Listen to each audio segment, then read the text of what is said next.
Alam mo, isa sa pinakamasarap na pakiramdam ang pagmumotor ng long ride.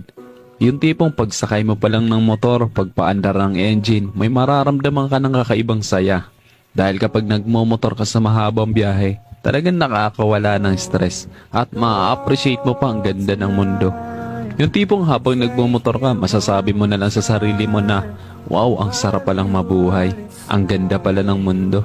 Lalo na kapag ang patakbo mo yung chill lang, yung ini-enjoy mo lang talaga ang moment.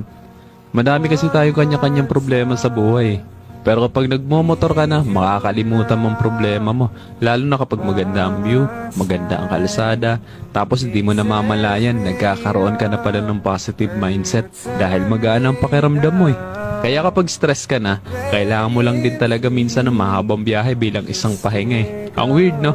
Kasi nakakapagod magmotor pero ito yung pahinga ng gusto-gusto ng marami. Pero sasabihin ko sa'yo, hindi ka tawa ng napapahinga kapag ka naglo-long ride ka eh. Kundi yung utak mo, kundi yung sarili mo mismo. Kaya deserve mo rin mag-enjoy. Deserve mo makarating sa magagandang lugar. Deserve mo ng bagong experience, ng bagong kwento. Ang buhay ay isang mahabang biyahe. Madami kang pagdadaan ng iba't ibang uri ng kalsada. Malubak, mabuhangin, madulas. Kailangan mo lang din talaga maging maingat. At pwede kang huminto para magpahinga. Tapos, biyahe na ulit. So paano ba yan? Hanggang sa muli. Ride safe always and God bless.